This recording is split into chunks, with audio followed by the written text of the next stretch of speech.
Hey there, everybody. Welcome to our review of NCIS Season 20, Episode 5, titled Bodyguard. What a strange, interesting mystery tour of an episode this was. There was a couple of really interesting things in this episode that I think they might be setting up for the future. Two big storylines that I think are going to be popping up. So we will talk about my theories on that and my tinfoil hat theories. I've got a couple that are going to be coming up in this video. But before we get into that, make sure you hit that subscribe button. We are here every week talking about NCIS. We will be here all season and you don't want to miss any of those videos. Also, follow us over on Instagram, Matt and Jess TV.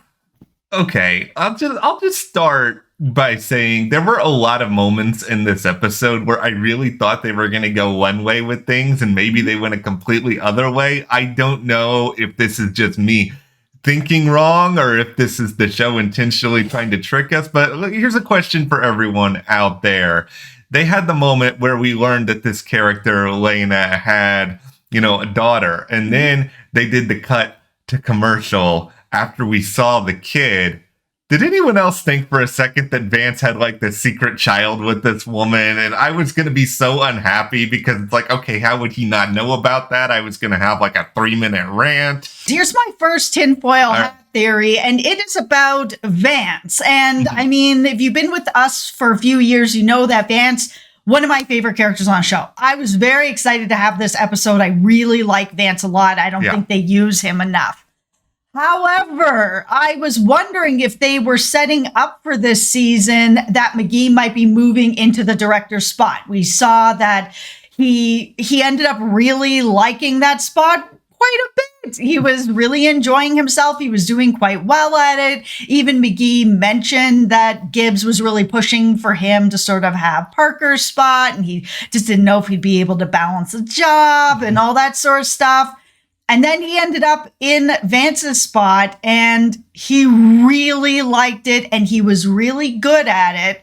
And even though he hasn't said, I'm here to just take him out and take his spot, and even Vance was like, oh, I'm sure McGee does want me to, stay away a little bit longer.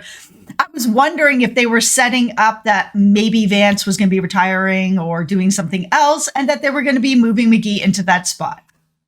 I think it's a viable theory. It's something this show wants us to at least be thinking about when it comes to a possible end game, because we don't know how long NCIS is going to go. I don't think that season 20 is the final season. It still does well enough in the ratings, but this could either be a final season story or it could be a situation where maybe Vance, after going through all of this stuff, realizing that, some of his assumptions that he made about Lena, halfway through this episode didn't turn out to be the case. Maybe he is like, this job doesn't mean as much to me anymore. I want to go off, be with Lena, start this new life somewhere else. And then, here comes McGee. Here comes somebody else they can put in that spot. And, I'll add another tinfoil aspect to this, that this is the not fun part of TV, is that it's a business. People want to make money. People don't want to lose money. For CBS, the studio, if they ended up writing out Vance in this sort of way,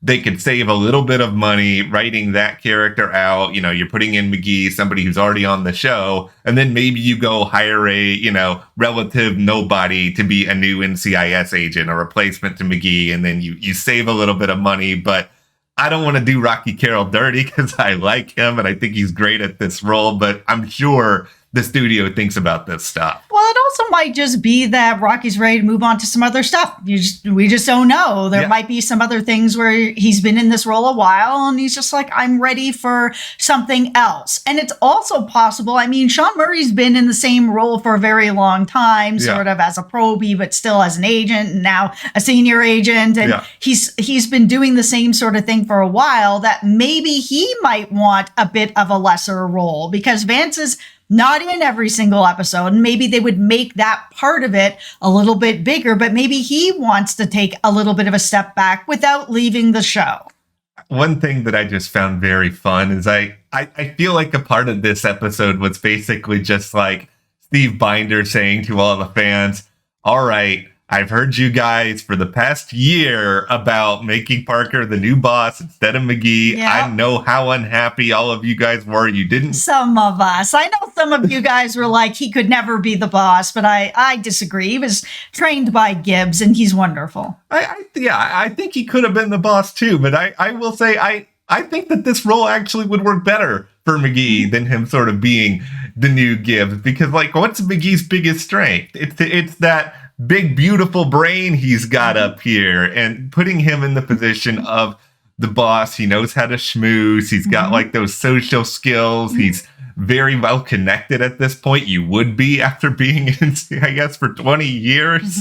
Yeah. He'd be a really fun person to see in that role down the road. I mean, we'll just have to see if the show ever really wants to go there. Okay, speaking of if the show ever wants to go there, here's my last tinfoil hat theory. We're going to have a Jimmy and Jessica wedding at some point before the end of this. They are moving that relationship very steadily. I mean, we are not that far into this season. They only kind of just got together last season, but there's been a little bit of time jumps, whether it be weeks or like a month or something like that, where we've gone from them, sharing a kiss to she's wearing his shirt, which, after last week, we saw that they were going to be spending a weekend away together. So we can assume that they were in the same cabin and sharing a bed and sharing clothes. And if they are moving it sort of that, at a brisk pace into that direction, and they stay together,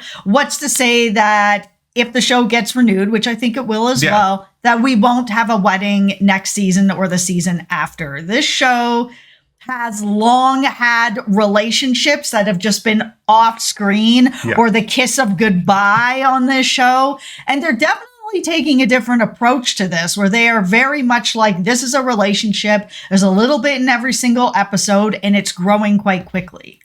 And if I'm the writers at this point, I want to embrace this. Like, I want to have fun with this thing that has always been so elusive with this show. And they've sort of found a way to make their professional and personal dynamic work all right. I think it's easier that, Palmer's not an agent alongside Jessica. They can kind of do their own thing here and there. But it's just like, and this is me spending literally the last 2 seconds thinking about this. I'm sure the writers have even more ideas, but wouldn't it be fun to see a storyline where, Victoria spends time with Jessica and they get to know each other better? Wouldn't it be great if they follow along your wedding theory here, and we have Torres as the best man, and Torres is trying to plan a bachelor party for Jimmy? It's just like, there's so much fun stuff that this show can do, and it doesn't take away from the cases, but just give it like 5 or 10 minutes of a story of this down the road, and I think people would be really happy. And it gives an opportunity for some growth with the Jessica character as well, because we've already learned that she's not that great with kids. We saw that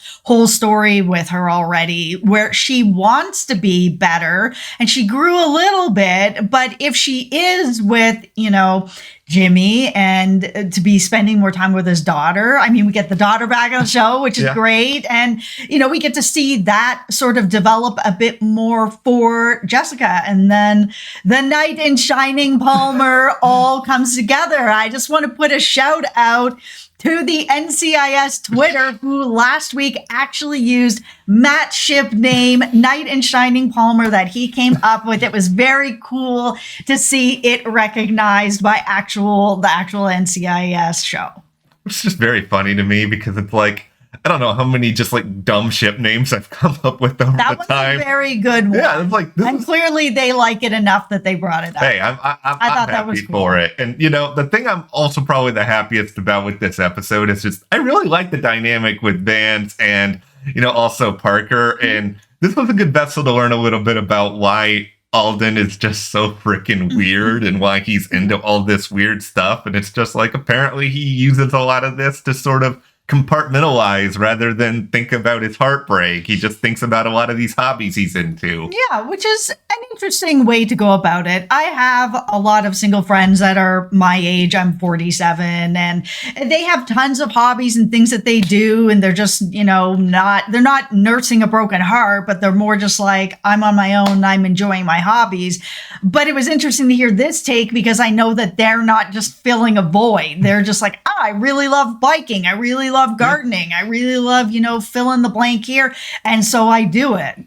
It's a nice little wrinkle that kind of gets you into this weird guy's world a little bit more. And I think they're progressing very, very nicely this season. Like, I wouldn't say overall this is my favorite episode of the season. I don't know if there's enough memorable moments, but I really enjoyed it. I really like the Vance spotlight. I like the relationship stuff. It's a very solid episode that I think we'll remember. Yeah, I think there was just a lot of possible setups that were put into this episode that could pay off down the road, or it's NCIS. They can completely forget about them down the road, and none of this matters.